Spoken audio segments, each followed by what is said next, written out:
উত্তরায় যুদ্ধবিমান বিধ্বস্তে নিহতের সংখ্যা বেড়ে ৩২, হতাহতদের প্রকৃত সংখ্যা নিরূপণে কমিটি গঠন। বছর না পেরোতে পরাজিত শক্তির ষড়যন্ত্র শুরু করছে বললেন প্রধান উপদেষ্টা। রাজনৈতিক ঐক্যের আহ্বান। সরকারের অনভিজ্ঞ লোকরাই বেশি, অভিযোগ মির্জা ফখরুলের। প্রতিশ্রুতি অনুযায়ী সরকারের পাশে আছে বিএনপি। এবং ডক্টর ইউনূসের স্বজনপ্রীতির বড় উদাহরণ স্বাস্থ্য উপদেষ্টা, অভিযোগ হাসনাতে। অবিলম্বে পদত্যাগ দাবি।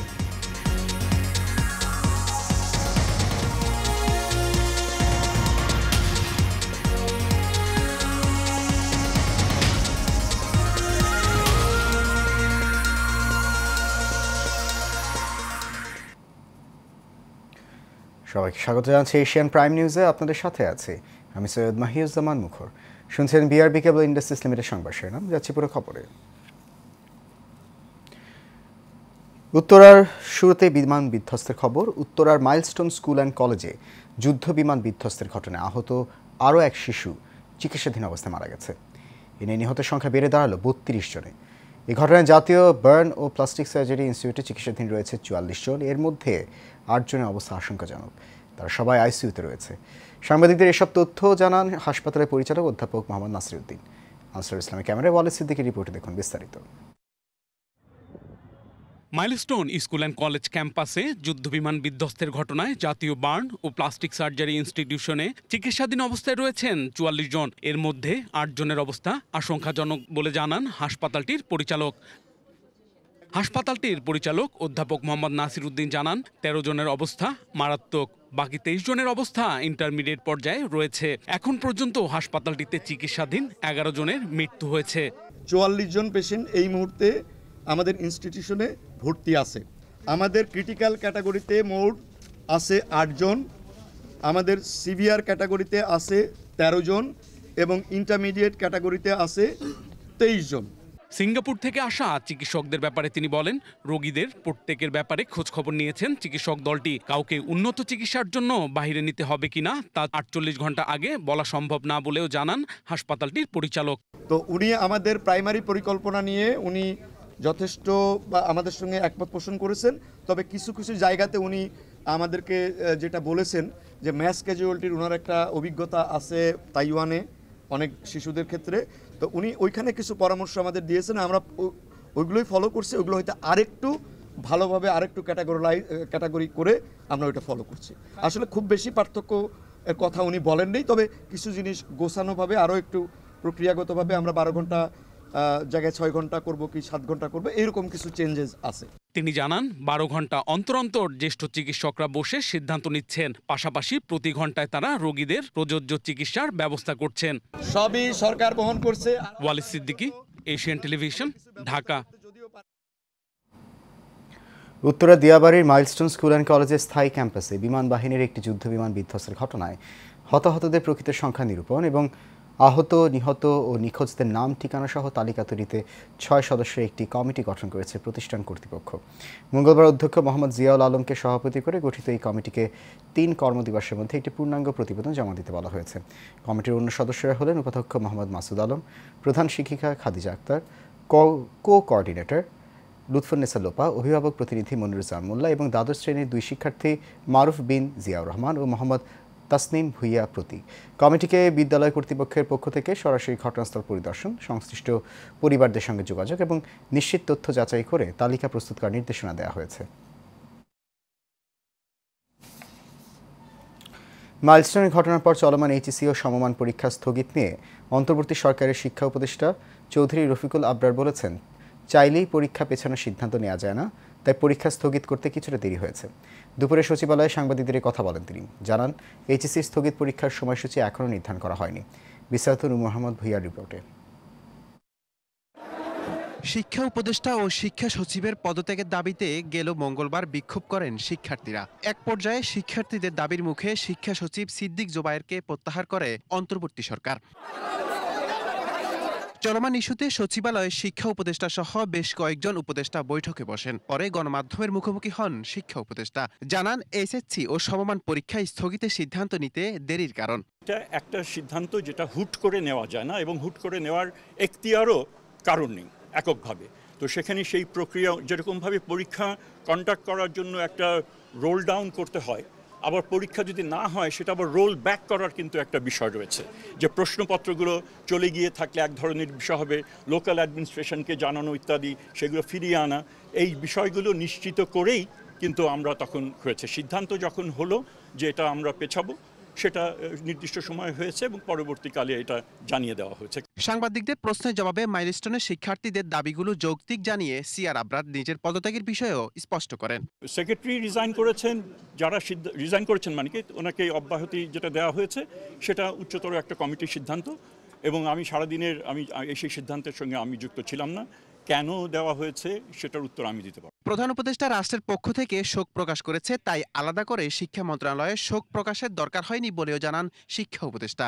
যেখানে প্রধান উপদেষ্টা নিজে এখানে শোক জাতির কাছে তিনি চ্যানেলের মাধ্যমে তিনি সেটা প্রকাশ করেছেন, সেটা আলাদাভাবে আমাদের করার সেরকম আমার মনে হয় কোনো অবকাশ হয়নি।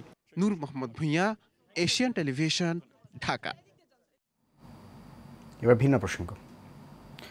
এক বছর যেতে না যেতেই পরাজিত শক্তির নানা ষড়যন্ত্রের লক্ষণ দেখা যাচ্ছে উল্লেখ করে প্রধান উপদেষ্টা অধ্যাপক ডক্টর মোহাম্মদ ইউনূস বলেছেন, মতপার্থক্য ও প্রতিদ্বন্দ্বিতা থাকলেও ফ্যাসিবাদের বিরুদ্ধে রাজনৈতিক দলগুলোর ঐক্যকে আরও দৃশ্যমান করা দরকার, তা না হলে তারা এটাকে সুযোগ মনে করছে।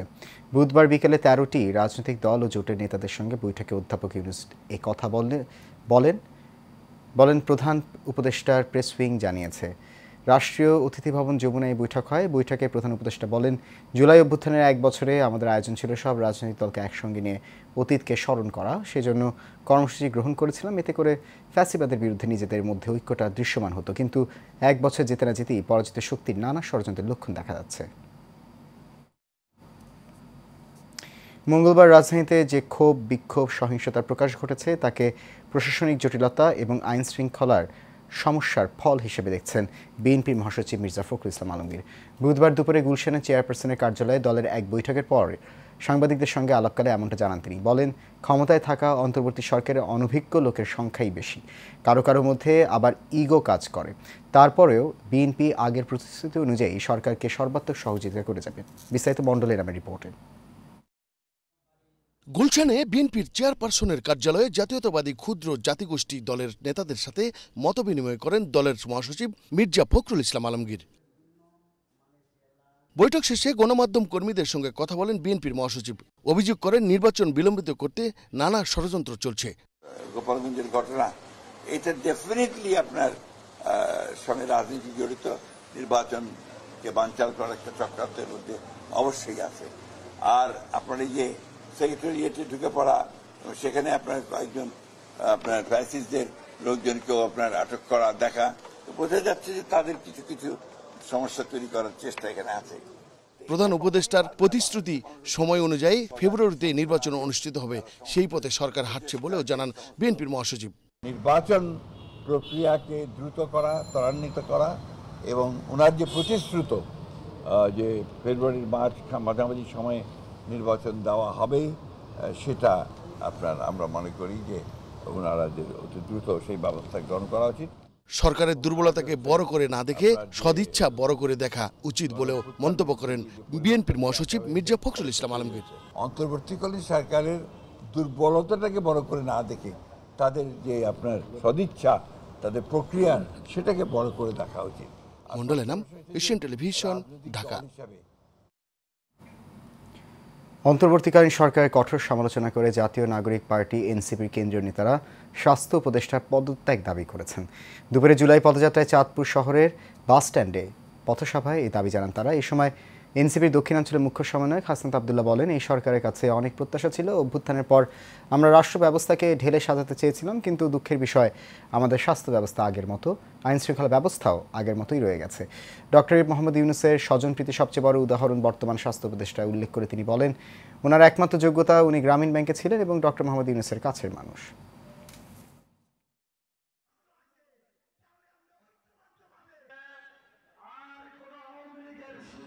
ডক্টর মোহাম্মদ ইউনূসের স্বজনপ্রীতির সবচেয়ে বড় এক্সাম্পল হচ্ছে স্বাস্থ্য উপদেষ্টা।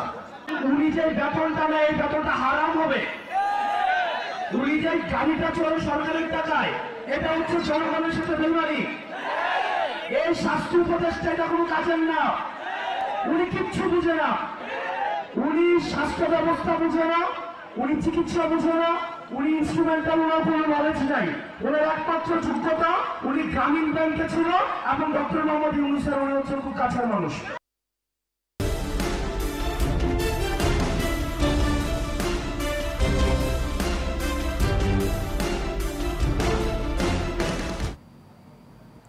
নাটোরের বড়াইগ্রাম উপজেলার বনপাড়া হাটিকুমরুল মহাসড়কে ট্রাক ও মাইক্রোবাসের মুখোমুখি সংঘর্ষে 5 নারীসহ 8 জন নিহত হয়েছেন। সকাল 10:30টার দিকে উপজেলার আইরমারি ব্রিজ এলাকায় এই দুর্ঘটনা ঘটে। প্রত্যক্ষদর্শীরা জানান, সিরাজগঞ্জগামী একটি মাইক্রোবাস বনপাড়ার আইরমারি ব্রিজ এলাকায় পৌঁছলে বিপরীত দিক থেকে আসা মালবোঝাই একটি ট্রাকের সঙ্গে মুখোমুখি সংঘর্ষ হয়। এতে মাইক্রোবাসটি দুমড়ে মুচড়ে ঘটনাস্থলে 5 জনের মৃত্যু হয়। গুরুতর আহত অবস্থায় 3 জনকে হাসপাতালে নেওয়া হলে চিকিৎসাধীন অবস্থায় তাদেরও মৃত্যু হয়। নিহতদের মধ্যে 5 জনের নারী। ধারণা করা হচ্ছে তারা কোনো অনুষ্ঠানে যোগ দিতে যাচ্ছিলেন এবং সবাই একই পরিবারের সদস্য। নারায়ণগঞ্জে বন্দরে গৃহবধূ শান্তা হত্যা মামলায় স্বামী আমিরুল ইসলাম বাবুকে মৃত্যুদণ্ড দিয়েছে আদালত। দুপুরে জেলা ও দায়রা জজ আদালতের বিচারক আবু শামীম আজাদ আসামির উপস্থিতিতে এই আদেশ দেন। মামলা বিবরণীতে জানা যায়, 2020 সালের 26 ডিসেম্বর রাতে শান্তার শরীরে বিভিন্ন স্থানে পুতা দিয়ে আঘাত করে নৃশংসভাবে হত্যা করে স্বামী আমিরুল ইসলাম বাবু। পরে শান্তার লাশ কম্বল দিয়ে মুড়িয়ে গুমের চেষ্টা করে। 29 ডিসেম্বর সকালে শান্তার লাশ উদ্ধার হলে তার বাবা আব্দুল করিম মোল্লা বাদী হয়ে ওই দিনই বন্দর থানায় হত্যা মামলা করেন। পরবর্তীতে পুলিশ আসামি আমিরুল ইসলাম বাবুকে গ্রেফতার করলে তিনি হত্যার দায় স্বীকার করে আদালতে জবানবন্দিও দেন। রাষ্ট্রপক্ষের আইনজীবী জানান, আদালত এই মামলায় 18 জন সাক্ষীর মধ্যে 10 জন সাক্ষীর সাক্ষ্য গ্রহণ, যুক্তিতর্ক ও বিচারিক প্রক্রিয়া শেষে অভিযোগ প্রমাণ হওয়ায় আসামি আমিরুল ইসলাম বাবুকে মৃত্যুদণ্ড প্রদান করেন।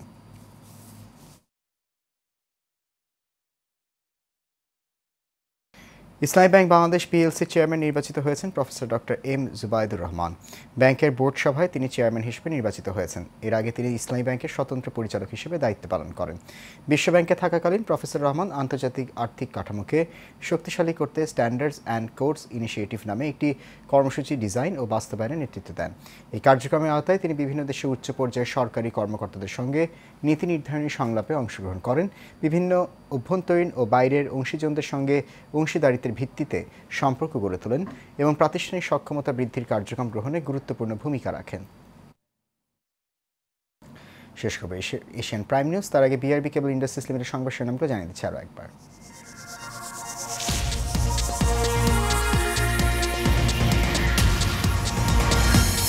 উত্তরায় যুদ্ধ বিমান বিধ্বস্তে নিহতের সংখ্যা বেড়ে 32, হতাহতদের প্রকৃত সংখ্যা নিরূপণের কমিটি গঠন।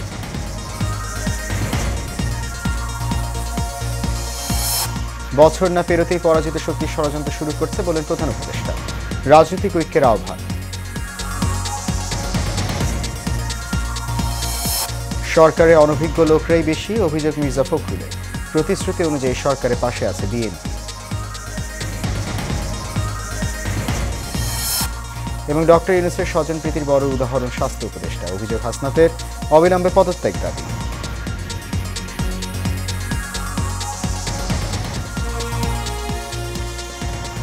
এশিয়ান প্রাইম নিউজ এ পর্যন্ত। আমাদের পরবর্তী আয়োজন দেখার আমন্ত্রণ রইল। এখন সঙ্গে থাকার জন্য অনেক ধন্যবাদ সবাইকে। শুভরাত্রি।